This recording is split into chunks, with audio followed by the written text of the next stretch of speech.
I want to tell you something. Something that might help young people everywhere. Could you stop just a minute? Listen to what I want to tell you. See, not too long ago, a young man walked up to me and said, Vernard, I've heard you play many times, and a famous rock and roll recording artist would like for you to go on a tour with him just past September. And I said, what type of music will I be playing? And he said, well, you have to play rock and roll and jazz.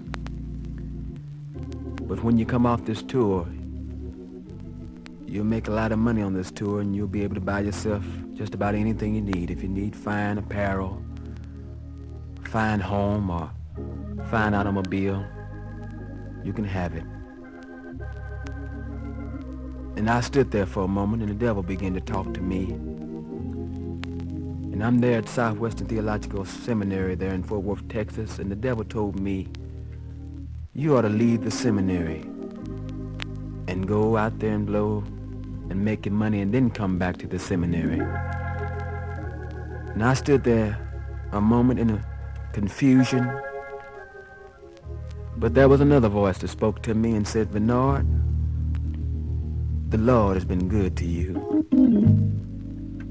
And as I began to think about how good the Lord has been to me, I turned around and I looked at the man in the face. And I said to him, Mister, since you've told me what you can do for me, let me tell you what the Lord can do for you.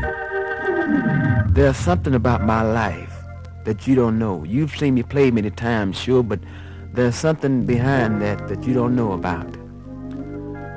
You see, about 6 years ago, I had a disease in my body, and many people don't believe this by listening to me play and by watching me play and listening to all the wind that I use, all the air that it takes. But I had bronchial asthma all down in my lungs. It was so bad until my folks could be upstairs in the home and I could be across the hall, and they couldn't even sleep at night for listening to me breathe, wondering whether or not I would make it through till morning. And they would take me to the doctor every week, try to do me some good, and the doctor knew very well that I was past the age where they tell you that I would ever get cured from this. They say when you pass 12, you're supposed to have it the rest of your life, and I was 17 years old then. And you see, I couldn't even run fast or walk fast. I just wanted to be normal and breathe like normal human beings, but I couldn't do it to save my life, seemingly. But, you know, it was just like sucking air through a straw with ice at the bottom of it. Every morning, every noon, and every night, I just wanted to breathe correctly. And my folks had sent me to school, and I remember that I had taken the saxophone up, and you see, even though I couldn't even breathe correctly, I was determined I was going to do something or be something. And I remember that I had learned so well that I was there in Kansas City, and I was in the nightclub, and I was blowing rock and roll and jazz just like that young man wanted me to blow then. But you see, I couldn't even run fast or walk fast without coming close to death. And I remember standing one night there in the nightclub and seemed like my lungs collapsed, and I almost fell out, but I was determined I was going to keep it on and try to do my own thing. But oh, one day somebody walked up to me and told me about Jesus.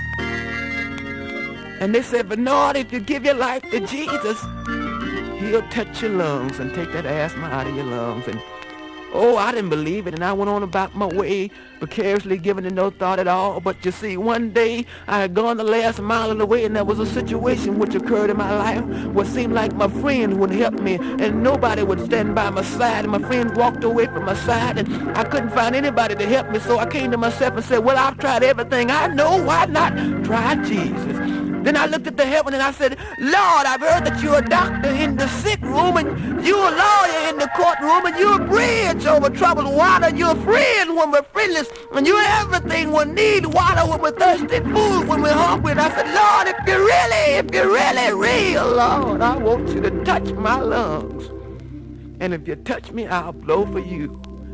the rest of my life. Then one day sitting all alone by myself thinking extemporaneously, not hardly about anything at all, I remember taking one deep breath and coming to myself. Everything was gone, gone, gone, gone, gone, gone, gone, gone. I know that he touched me today. I know.